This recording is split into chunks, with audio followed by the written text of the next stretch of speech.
Welcome, everybody. My name is Nancy Popkin. I'm an autism resource specialist, again, with the Autism Society of North Carolina. I'm based out of our Charlotte office. We have offices all over the state. And tonight I'm going to talk to you about advocating for school services. So tonight we want to cover a couple things. This is really going to be a great big flyover to give you a good idea of the IEP process and where things fit in that process with school, so you know how to ask for things, where to ask for things, and when to ask for things in that context. And we're going to talk about some strategies just for effective advocacy. And also at the very end, I'll talk a little bit about what to do if things go wrong. I'll share with you that I have plenty of personal experience with this topic. I have a son with autism who was diagnosed at the age of 3 and started getting special education services at the age of 4 and went entirely through public schools with an IEP. So lots of experience with that. He is 28 years old now, and we made it. So, and we really had actually a great experience with the public schools here in the Charlotte area.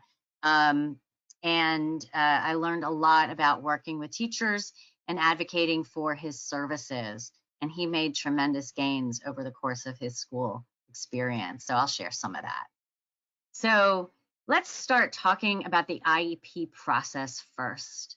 You are engaged with your school and your child's special education through the Individualized Education Plan process. That is a part of the Individuals with Disabilities Education Act. So the Individuals with Disabilities Education Act is the federal law that provides for 3 basic principles surrounding special education services. And these are the free and appropriate public education that children with disabilities should receive. And it means that we often refer to it as FAPE. It is important to know that it says appropriate, not best. It is also important to know that within the law, the word appropriate is never fully defined. So this is really, it can be a sticky thing where, we don't always agree what's appropriate and what's not. But certainly they are entitled to a free, appropriate public education. And that public education is to be provided, or FAPE is to be provided in the least restrictive environment, or LRE. The least restrictive environment is defined as that location that provides the most contact possible with typically developing peers. That means that we are not supposed to be pulling children out of a regular education setting more than they need to be. There are some students with disabilities who can receive the majority of their special education services in a regular education classroom. There are some students that the least restrictive environment for them means that they will spend some of the time in a regular education classroom and some of the time in a special education classroom.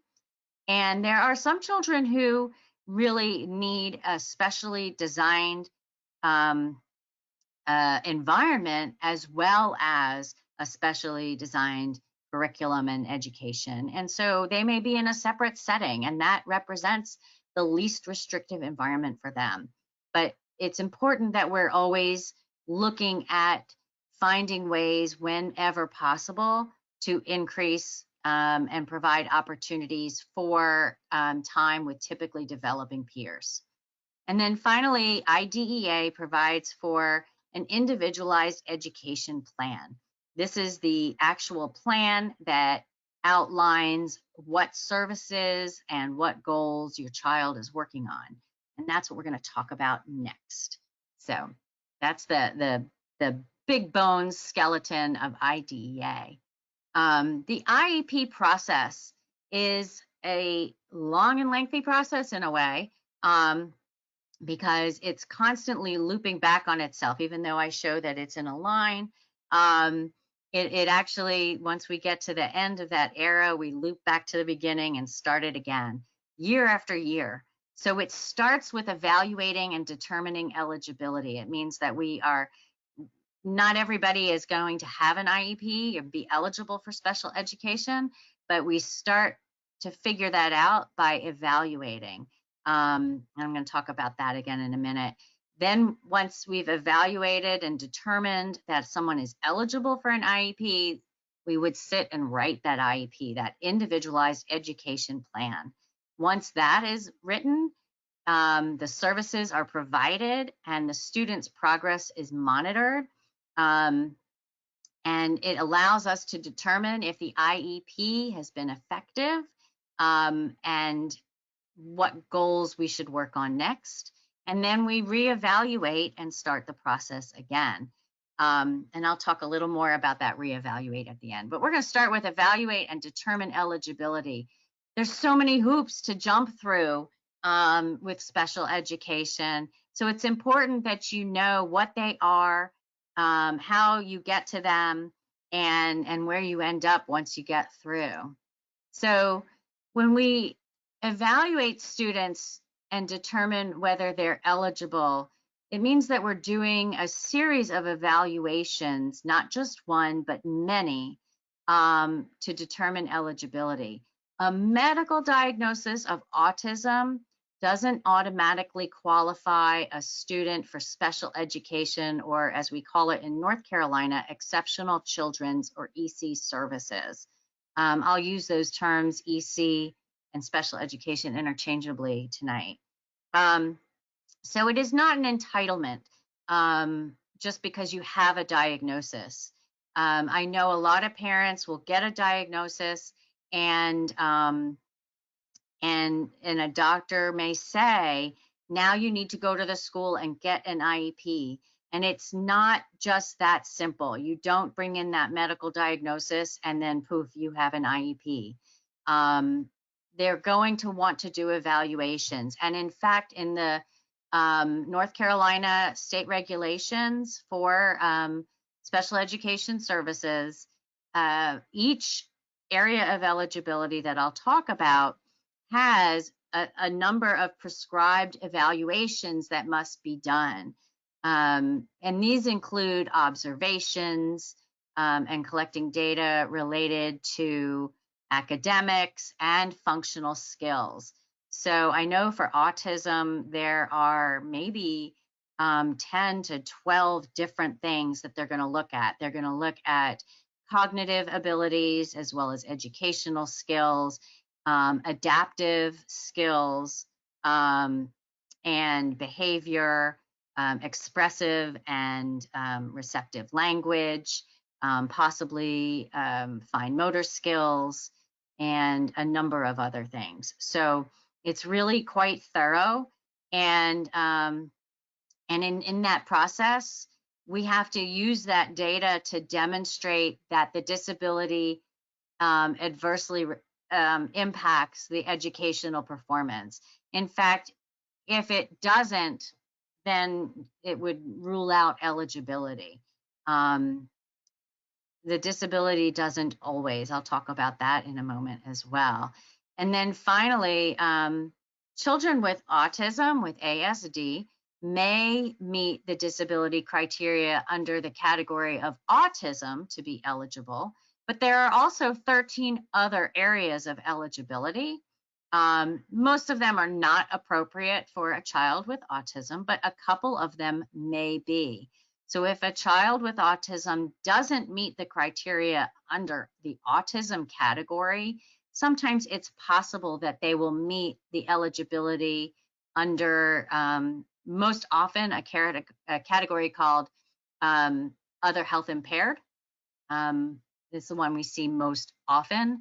And sometimes when the kids are little, under the age of 8, they may meet the requirements under the developmental delay category, but that only exists up to age 8.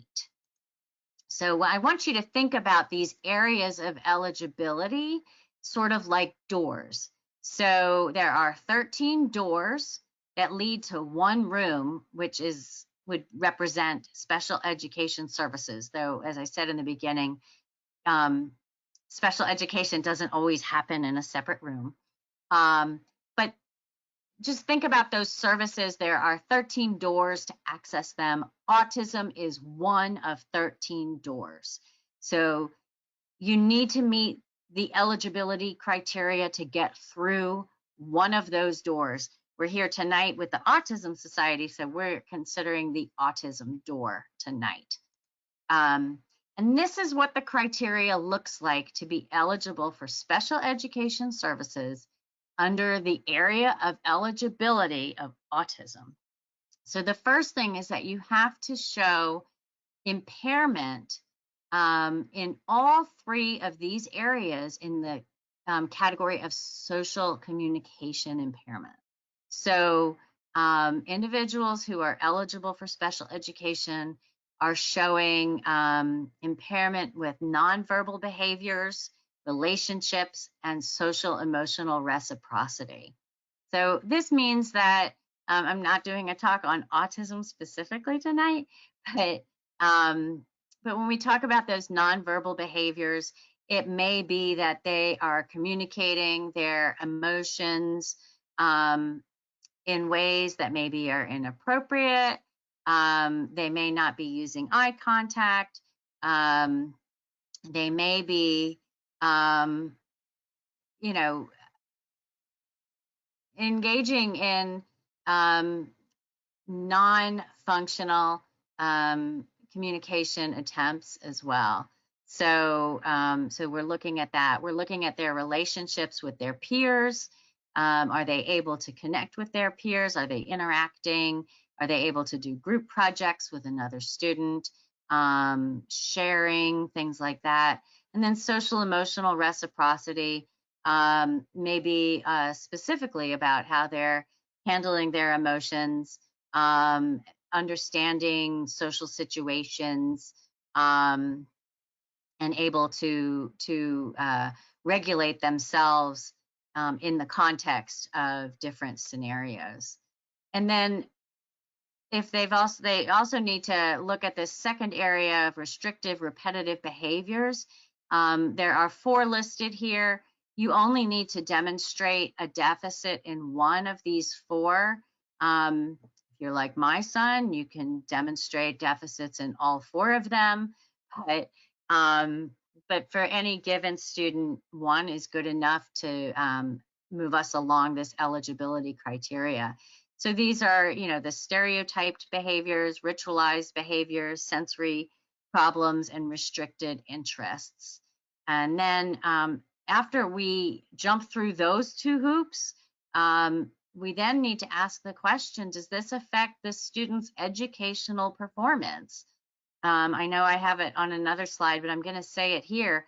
Grades are not really enough to determine whether it affects an educational performance. We need to look more at how they're able to participate in their entire educational experience as well. But, we want to know, are these specific things that we've just listed above, are they taking away from their educational performance? And this usually shows up often with grades, but in other ways too, like not turning in assignments. And so their grades may be bad, not because they don't know the material, but because they haven't turned in any work or they never complete an assignment. It may be that they aren't able to conduct themselves in the classroom in any functional way, staying still, following directions, interacting with peers appropriately. These may also be things that would affect their educational performance. And then we finally have to ask ourselves, does all of this require specially designed instruction?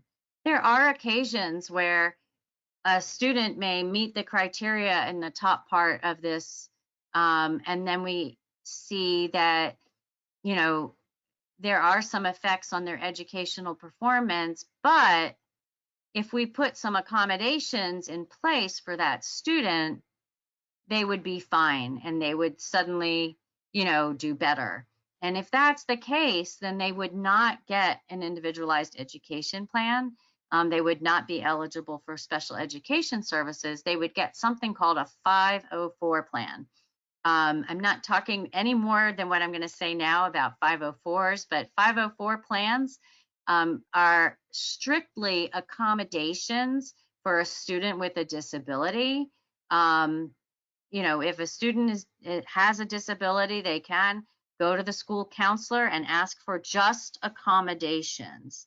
So this might be preferential seating and some extended time on an assignment, having a visual schedule maybe, and being able to take breaks during a test, for example. If we put those things in place for that given student, they would do well. And so this comes from the Americans with Disabilities Act, which is a different federal law. And so it happens sometimes that students with autism do not require that specially designed instruction.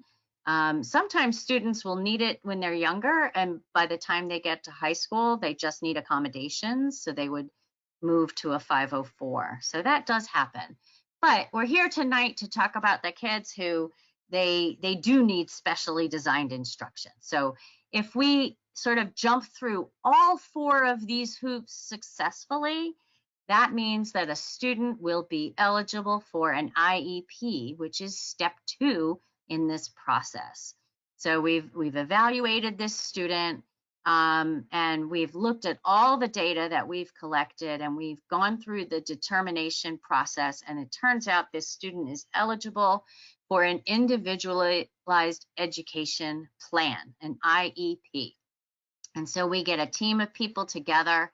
This is the same team that actually determined that the student was eligible, because we have an IEP meeting to go over all those evaluations that we just did in that first step. But the team is made up of many people.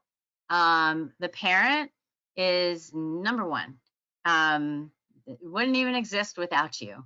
So parents are super important, and the student is included.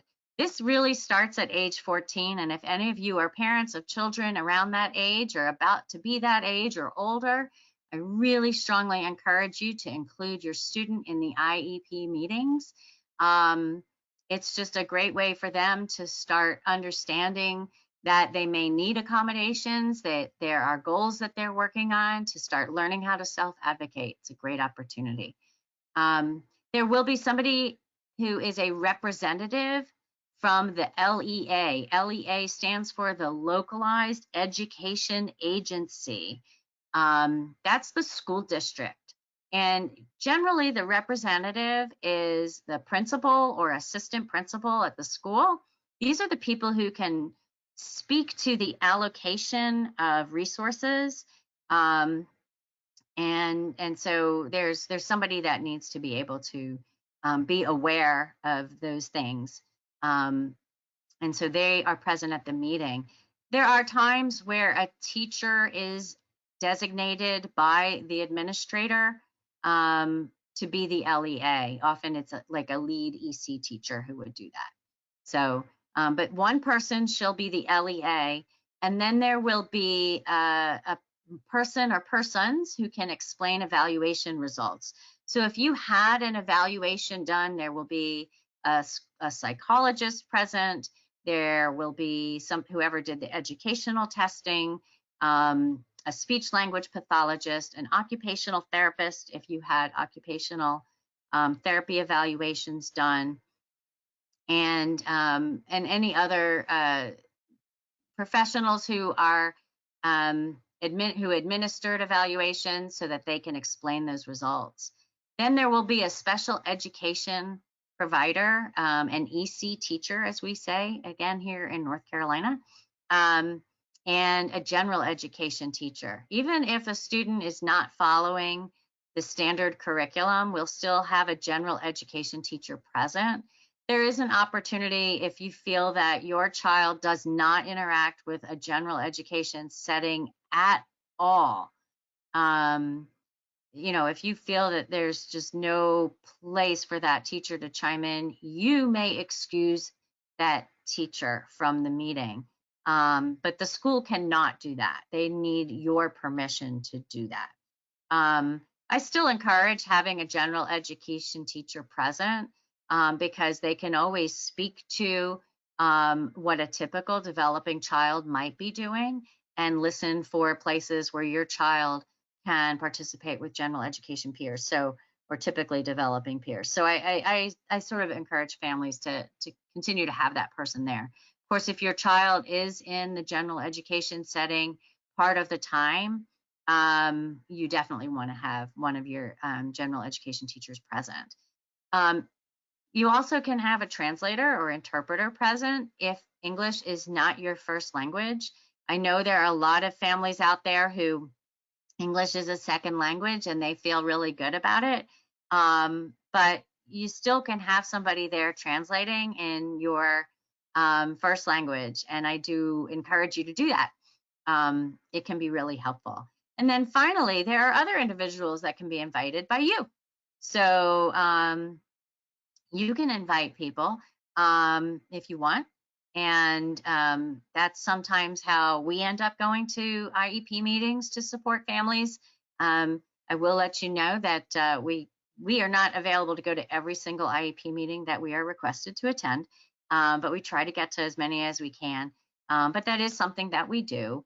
We try to go on the occasions where things are really, really tricky and have been difficult. But I'll give you a way to reach out to us at the very end. You can invite your next door neighbor if he or she makes you just feel more relaxed, or you just want to have some moral support.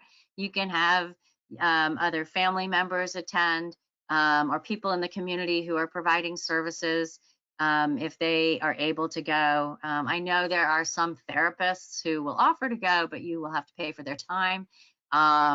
So it can vary. But if you do invite somebody to the IEP meeting, just as a courtesy, it is good to let the school know you are bringing somebody and what their role would be.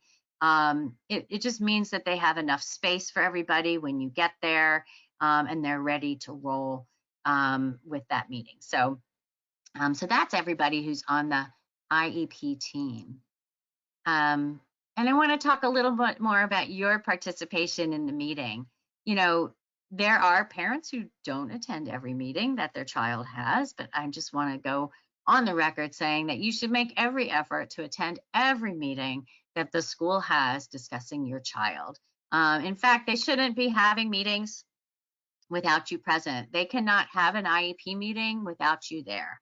So, but if you are invited to an IEP meeting, whether it's an annual review or a meeting to discuss maybe amending the IEP, maybe because your child has met some goals, or maybe because they need more services or accommodations, you should make sure you can go. If you get an invitation and it's at a time or date that you cannot attend, let them know when you can attend. You can go back and forth with the school and agree on a time that works for both of you. Once you have that, you're good to go. It's important when you're in a meeting, if you don't understand something that they're saying because they're using lingo, or maybe it's an abbreviation or a word, they're talking about a test, something you don't understand, please ask for explanations. There is a lot of special terms associated with education as a whole, but special education especially. So it's important that you ask those questions. I'm trying to make sure I give you the words that go with all the acronyms tonight, so that you have them. But if it happens, even I will make the mistake in a meeting of saying something using lingo in front of a parent and not define things. And so it happens, and just ask. I also want to say that IEP meetings can be very emotional. It is so hard to talk about your child. You love them so much and you want everyone to love them as much as you do. And here we are all talking about all the ways your child is, you know, needing extra help or not doing what other kids are doing, where they have challenges. And it's just so hard to listen to. Um, Sometimes there will be things that you see that the school doesn't see in the same way, and that can be frustrating. So if you're feeling really emotional, before you lose your cool or fall apart, um, it is sort of good to ask for a break. Just say, "Can I have a moment?" Or, just, tell them you need to go to the bathroom. But it is good to take a break when you're feeling like you're going to lose it. Because we're going to talk about this, but you want to build a relationship that involves good communication because we want everyone on the same page about your child. And so this is going to be an important tool. I know I've been in meetings with parents. I can see that they're getting to that point, and I will ask for a break, just to give them a break. So it's a very helpful way to regroup as well. So, and then finally, I wanted to mention that when we're in an IEP meeting, we're never voting on things. We're having a discussion with the goal of reaching consensus. And so it's more of a negotiation. We're mediating in a way, searching around for where we are all on the same page. So there are times when, you know, you might think your child needs speech every day, and the school says only twice a week, and we may go back and forth on that. And one, it's always important that we look at the data and see what the data shows. And two, it's important to know that we've got to find a way to move forward. We can all dig in our heels and sort of say, nope, nope, I just want, 5 times a week. And I'll tell you at the end, like, of this talk about what you can do if you don't want to reach consensus. But we're always working towards consensus. We don't just do a straight vote. If it does seem like there's an impasse and we can't get to consensus, in the context of a single IEP meeting, the LEA, the person representing the localized education agency, the LEA person, that person would have the final say so, as to what happens, so that the meeting can eventually come to an end. But we'll talk a little more about that at the end. In the IEP document itself, the Individualized Education Plan, the very first thing at the top of the page, it'll say what area of eligibility your child has met to have an IEP. It'll have the dates where the IEP begins and ends. There will be a paragraph about your child's strengths and what they can do. And then there is a section called Parent Concerns. And this is really important. This is your chance to share with the team what your concerns are for your child's education. Don't leave this space blank. A lot of parents are intimidated by this space because they feel like they need to understand academics and academic goals for their child. But we can consider academics as just one portion of their education. We can also think about their functional skills, their behavior, their social skills, even health concerns can be mentioned in this space. It's one of the first things anybody will read when they read your child's IEP. So it's nice for them to see what you care about. And I always recommend to parents before an IEP meeting, the night before, sort of grab a piece of paper, grab a napkin, I don't care, write down 5 things that your top 5 concerns that you would like to see addressed by the school. And I know for me, it varied from year to year, but every year there was one concern I had, and I put it in the IEP every single time. And that was that I just wanted everyone who worked with my child to understand um, how he was impacted by his diagnosis of autism. So that was really important to me. Um, there were some years, I remember one year I wanted to make sure he was going on field trips because with the general education classes, because he was in an EC classroom for the majority of his day. And I thought he could go out into the community with his typically developing peers.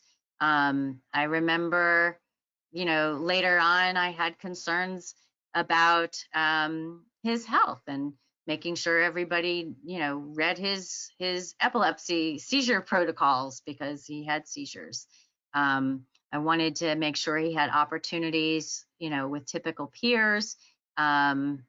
We often had concerns about his behavior and him being able to manage his behavior. I remember in 5th grade, I wanted him to learn how to take notes. So these are all examples of concerns that you can put. It can be anything that would impact his school day. And, sometimes parents will print up copies and bring them for everybody. I've had parents write them up and bring them on a thumb drive so that the EC teacher can copy and paste them and just pop them right into the IEP as the parent wrote them.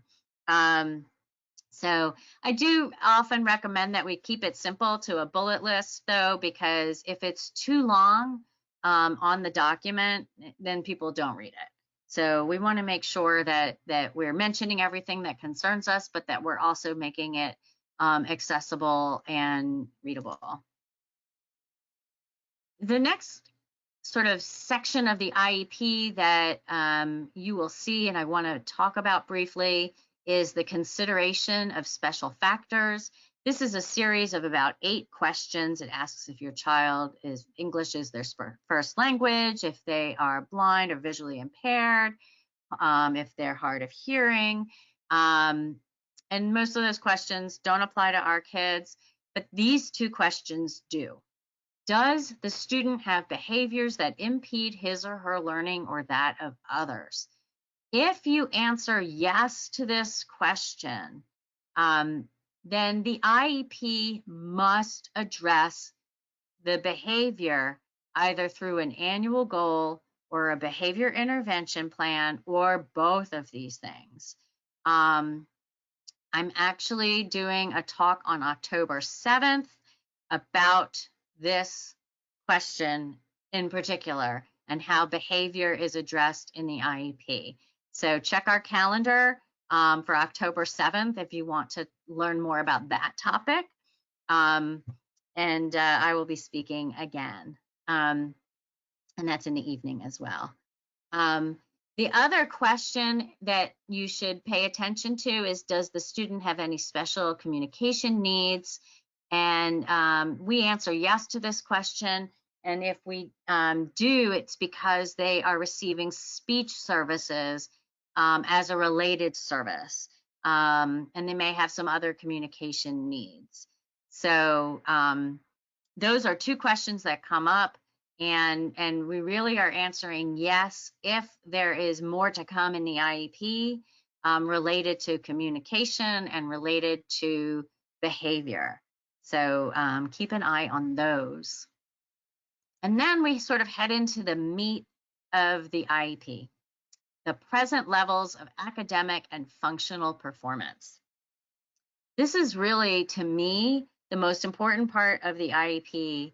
And as a parent who's advocating for services for our children, special education services, we want to make sure that these narrative paragraphs that describe what a student can and cannot do on a particular sort of skill area, we want to make sure it has enough detail to really reflect our child. So what I mean is that for every goal that will follow in the IEP, whether it's an academic goal or a functional goal, we have to write a narrative describing what the child can and cannot do on that particular area. So if we're talking about written expression, we can say that, so and so knows how to write a sentence with a, a subject and a, uh, a verb. Um, but they do not write supporting details on that sentence. We might write other things. They only like to write on topics of preferred interests and are not, they have difficulty writing about personal experiences. So all of that information informs what the goal is going to look like. We might cite evaluations that have been done. In fact, the new IEPs that we've been using, the ECATS IEP, actually includes the evaluations, any data that we've used to write this narrative as well. That can also be included in the paragraph. But these present levels, I think, need to be really descriptive, especially when we get into functional skills, things like social skills or behavior, self-regulation, self-advocacy, organizational skills. Those sorts of functional skills, we really want to describe what they can do and what they can't do so that it becomes clear what the goals should be. If you write really good present levels, and again, when you come to an IEP meeting, the teachers have drafted all this stuff already because writing it from scratch in the meeting itself would take forever. But you want to read through it carefully as they go through the IEP to see if it really captures your child as it relates to their organizational skills, for instance. If it's written well, the goal that you need to have your child work on should become quite apparent. And we don't just look at testing alone or grades alone to determine what a child's strengths and needs are. So, observational data is also important in this context, and you want to look for it in the present levels. When a parent asks me to read an IEP to sort of figure out if it is capturing the child's actual needs after I've listened to what the parent is concerned about, I look at this present levels of performance section really closely to see not only what's in it, but also the kind of language that's used. Because if I see that there's very judgmental language, very subjective language, that also is a red flag to me. It should be very objective based on the data that we all have. But once we've written a good present level, then you're going to have a goal. And goals are just a broad statement describing what's going to be accomplished in 12 months for each of the different areas that we've written present levels for. Some kids have 2 goals, some kids have 12 goals. It will vary from kid to kid and what their needs are. It may vary over time. When your kid's in elementary school, they may have a lot of goals and need fewer ones when they're older. Could be the other way around too. So there's no prescribed number of goals. It's based on your child's needs.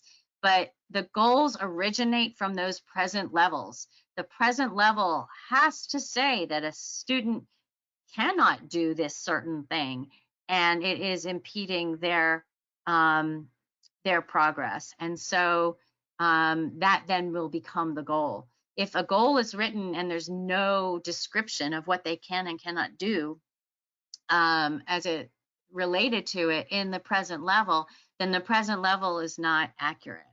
And the goal may not be accurate. So we want to look for a match between the goal and that present level. It's important that goals are measurable. And so this is something else to look for. And the reason why this is so important is because we are going to determine if a child's making progress on a goal based on the data, how we are measuring their progress. So for example, if a kid has a goal that they're going to raise their hand when they want to participate in a class discussion, or they have a question, they're going to raise their hand instead of interrupting.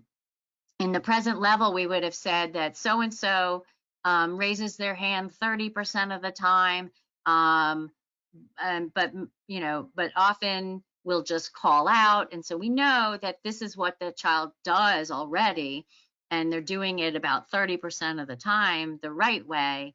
And so the goal may be that we want them to raise their hand 80% of the time when they want to participate. And so a teacher will say, okay, I'm going to measure this goal today, and I'm going to give them, we want them 80% of the time for a day. Maybe it's 8 out of 10 times. We give them 10 opportunities to try. Those are all examples of measures, but it would just be, every time that kid participates, did he call out when he participated, or did he raise his hand first? And I would just tally, one column or the other, and there's my data. And this, you can always ask to see the data. And so we want to make sure the goals are measurable. So make sure in the IEP meeting, how they're going to measure their progress on that goal. After we've written the goals, we get to a section of accommodations and modifications. And accommodations and modifications are two different things. An accommodation is like the student does the same assignment or test as everybody else, but we make adjustments for them. So we might give them extra time. The work is the same, but we give them extra time, or we might present it to them differently, or we might let them take a test or do the assignment in a different classroom or a different place. We might present it to them in a completely different format, but we might read it aloud to them instead of having it written. And we may allow them to respond in a different way, maybe orally or typing it, or marking in a book instead of on a test sheet. So these are just examples as it relates to an assignment. Accommodations can also be things like having a quiet calming area, or having a visual schedule, getting visual cues, getting enhanced detailed directions, written directions, being able to, I know like my son would, leave class a couple minutes early to walk the halls when they were empty. That's an accommodation. Some students have headphones when they're in large group gatherings. That's an accommodation. A modification is when we actually change what a typical student gets, and it's completely different.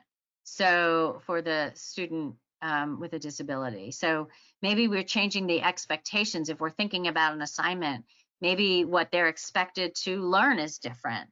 Some of our students don't follow the standard curriculum, and so we've modified the curriculum entirely. Maybe we just change the instructional level. A lot of students who are in general education classes will go to a special education classroom for part of their instruction, and the instructional level in that setting may be lower than what they get in their general education classroom, because that's where they actually are. We might make fewer concepts required for a student if that's what they need, or we change the content entirely.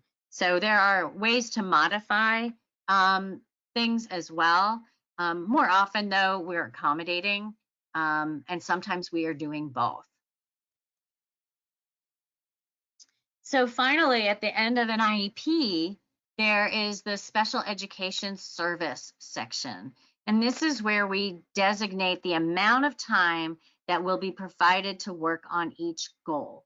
So when you are in your IEP meeting, you're looking at how many minutes they do for reading, how many minutes we do for writing, how many minutes we do for math, how many minutes we do for social emotional services, how much do we do for behavior.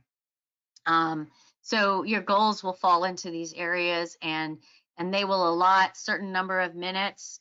And sometimes it's per day, sometimes it's this many times a week, sometimes it's this many times a reporting period. So you need to see all of those minutes and how much they add up to, because they will also designate where that service happens. Sometimes that service will happen in a regular education class, sometimes in a special education class. And this is where we can see like what that least restrictive environment for your child looks like. If your child gets speech services or occupational therapy services, those will also be noted on that portion of the IEP.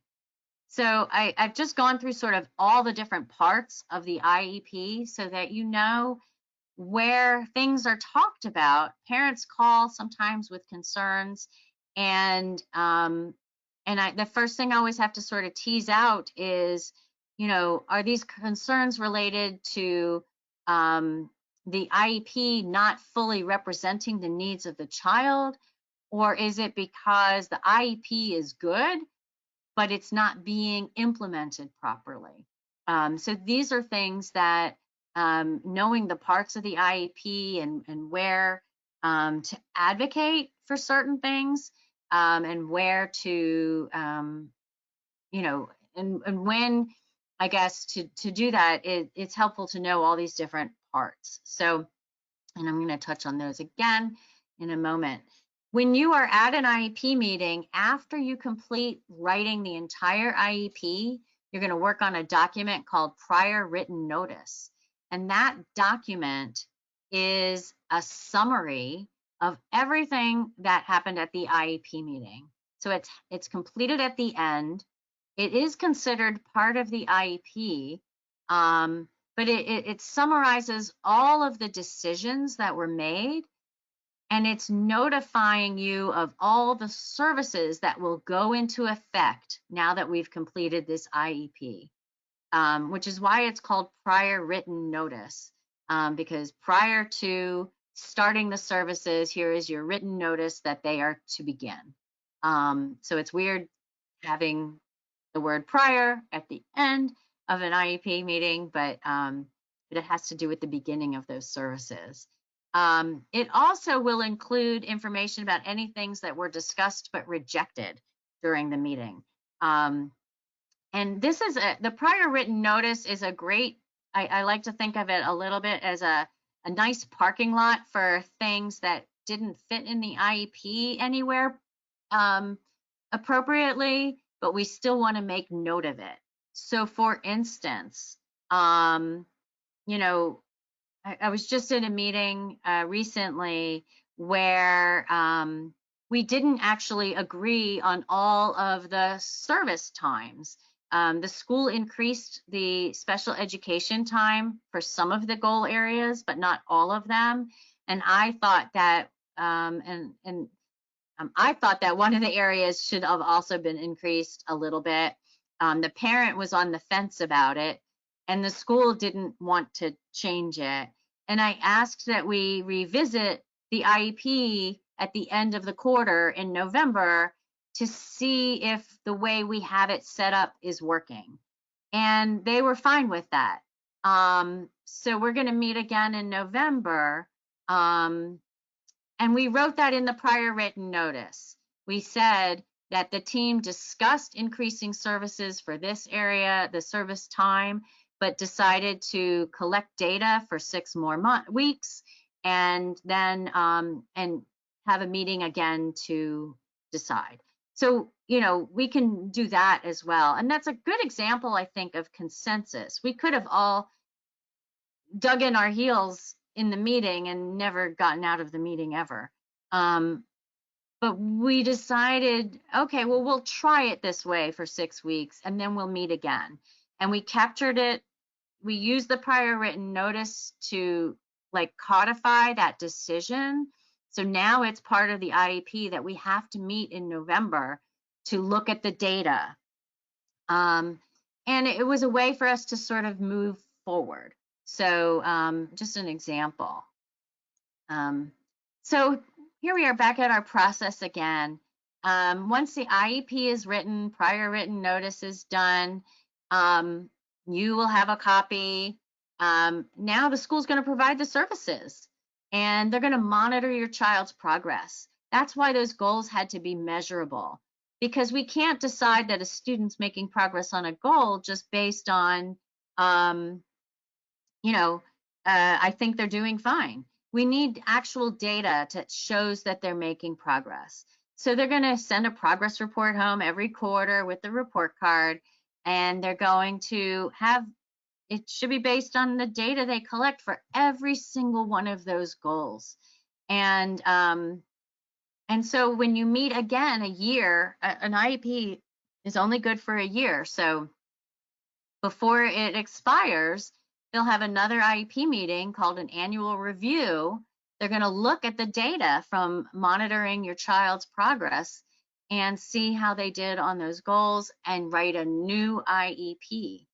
Now, every 3 years minimum, the school needs to consider whether they need to reevaluate a child. And mostly it is to determine if they're still eligible for special education services. Most of the time that's already true, but sometimes we need additional evaluation information just to better inform the IEP team on goals. Maybe we just want to fine tune the IEP. Maybe there's been some changes in the child. We see this often at end of elementary into middle school through those transitions, middle school into high school. We may need more data, better data, get back to some very objective data through standardized testing that would help us know better where the child's strengths and needs are. So we have to, every 3 years, like I said, consider that. And so we would go through that evaluation and determination of eligibility process again. Very rarely does a child ever come up to be not eligible anymore, but it does happen from time to time. And usually that's it should be a good thing that the goals have been met, and maybe a child just needs a 504 plan. And that would be wonderful if that is all true. So, but yeah, an IEP will be good for just 1 year. So you will have an annual meeting once a year. So within the IEP, there are many opportunities for advocating for your child's services, but there's also some other things to know. Just being an advocate for your child outside of an IEP meeting, it is important that you know what's in your child's IEP. So what are their goals? What accommodations do they have? What service times? Hopefully, with the overview I've given you, you can go back and look at your child's IEP, maybe read it a little differently and understand more what they're talking about. I do encourage parents to collect data of their own. You should be able to look on, if they're using Schoology or I forget, Canvas or some of the other platforms, you can see their grades, what assignments they are turning in on time and what they're not. Of course, the teacher can see that data as well, but your child does schoolwork at home as well. And it's important to, if organizational skills is a goal in your child's IEP, or other work-related goals, completing tasks and whatnot, if that's a goal in the IEP, then you're actually monitoring some of that at home. And so I do encourage parents to keep track of, how many prompts does it take to get your child to start doing homework or to complete an assignment? How long are they taking to do an assignment? Did you have to reteach them the assignment before they could do it? Did you have to restructure the assignment. That's information that's really helpful for the teachers to know. And if you present it to them in as data instead of as a complaint, um, it can be very effective. So I really encourage you to look at collecting data on that sort of thing. The other thing is, as far as the EC time that your child is supposed to get, if you do have a child come home and and say they haven't seen the speech therapist in 4 weeks, you may want to check in and find out if they've been getting that service or not. So keeping track of, are they getting their services? And this can be more important, I think, for the kids who get services more intermittently. There are some kids who get some services for 15 minutes a week or 15 minutes a day, and that's it. And so, we want to make sure that that's happening, and your child may self-report on that one. And then finally, just on a day-to-day basis, practicing good communication between home and school can be really important. So, keeping your communication as positive and friendly as possible, certainly realistic and honest as well. I know I would always share, all the cool things about my kid at the start of the year, and make sure that I told the teachers, how much I appreciated them. It's always important to remember everybody who is a teacher got into it because they love kids and they love teaching. And there aren't teachers who are teachers because they couldn't think of anything else to do. It is too hard a job. I'm a former teacher myself. You do it because you love it and you love the kids, and they it is a hard job. So we want to be respectful and patient as we approach our child's teachers as much as we can. We want to be a team player, and I think if we can model the kind of relationship we would like to see from them, we can often foster that. So I think that at least at the very beginning, especially, that openness, I think it's important as parents to be humble as well. I make mistakes.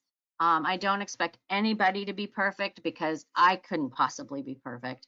And so I think bringing that sort of grace to the relationship with the teachers as well is really important. I had a parent copy me on an email to the teachers.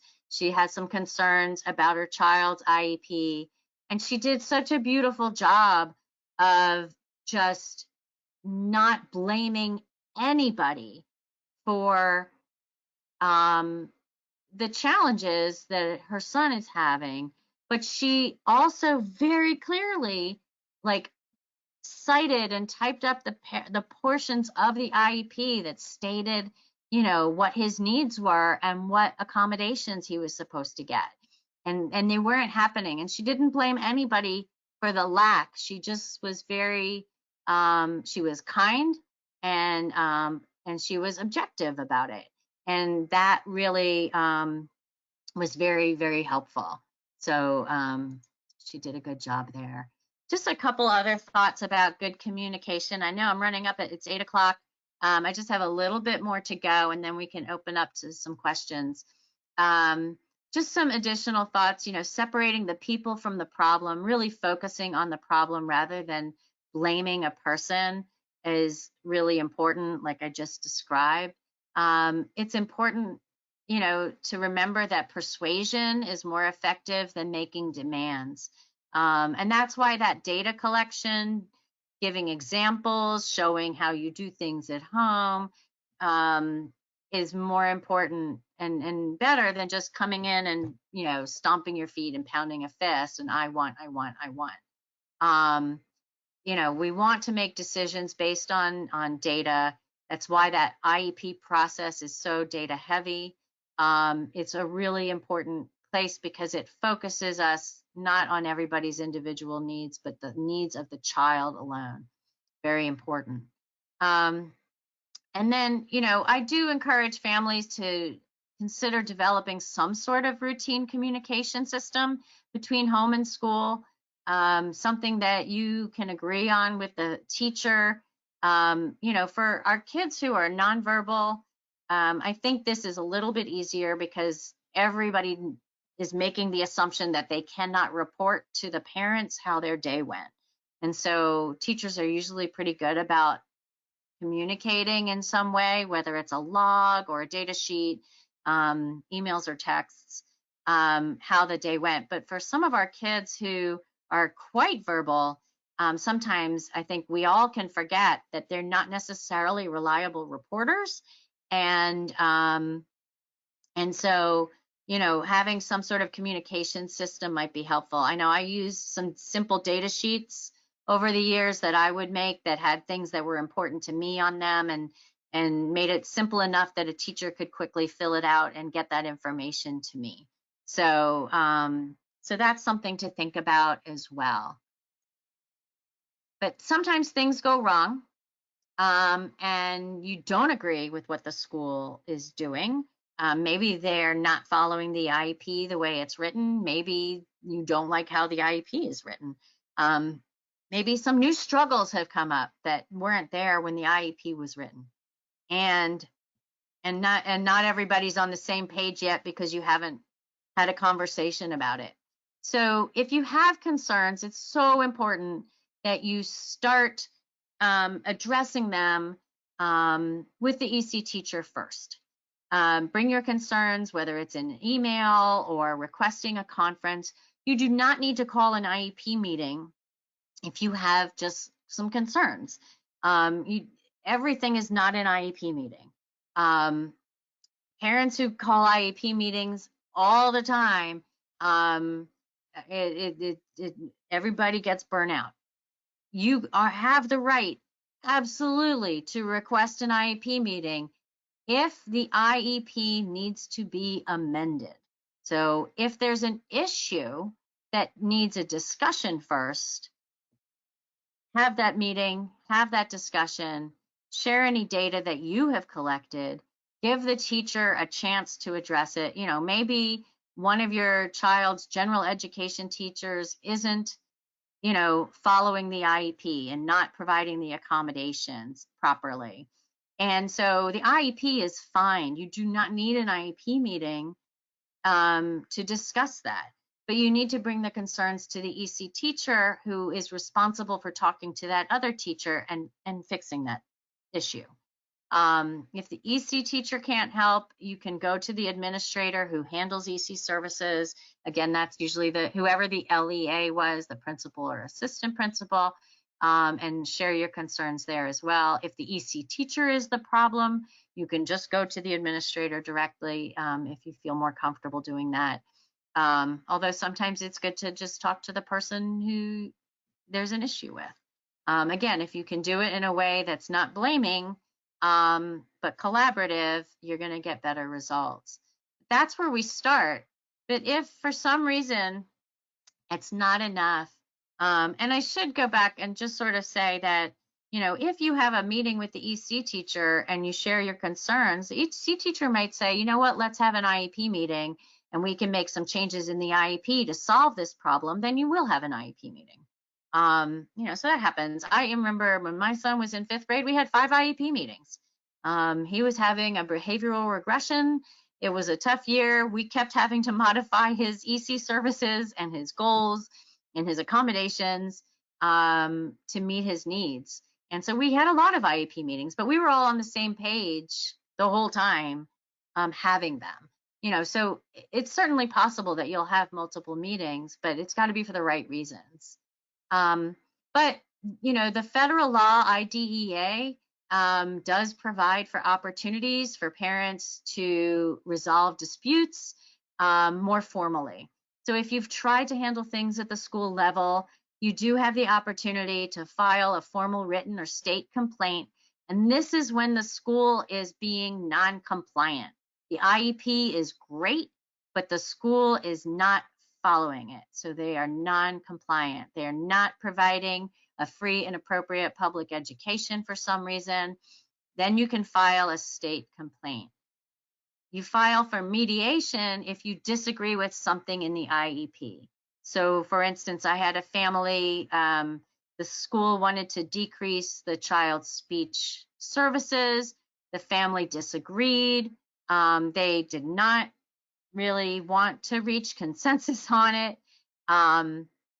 So we had to agree to disagree. The school, the LEA decided, because we could not reach consensus, the LEA decided to go ahead and decrease the speech services.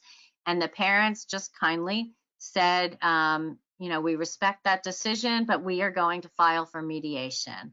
And they filed for mediation. And so they had a meeting again. It's with a mediator, and usually with somebody who is not based at the school, who serves as the LEA, and revisited that speech services disagreement. I will tell you that that family in that case prevailed and kept the speech services, but only for 2 more years, and then they were decreased. And at that time, the parent was comfortable with the decrease. So due process is really when a disagreement needs to be settled in court. More often that involves placement decisions, or some ways when schools are handling behaviors in ways that really seem inappropriate and not providing that free and appropriate public education. With due process, there are a lot of elements involved, but it does put a freeze on the last undisputed IEP. So whatever the IEP is that was not disputed, the last one, that will become the effective IEP until the due process is finished. Formal written complaints and mediation can be done probably in 5 to 6 weeks time. Due process can take over a year. So this link that I've provided is the Department of Public Instruction, and that's where you will find more information about all 3 of these things, as well as the forms you would use to file for any one of the 3 of these. If you feel like, though, you're at a point where you're going to do one of these 3 things, please reach out to your local autism resource specialist. We're all happy to talk to you about it and let you know, yes, this is the right step, or maybe let's do something else. Our goal is that your child gets the services that they need. And we want to do everything we can to coach you through that. So we do have some great toolkits on our website. One of them is called Behavior and the IEP Toolkit. One is called the IEP Toolkit. It's not pictured here, but it does exist on our website. And then this is where you'll find our autism resource specialist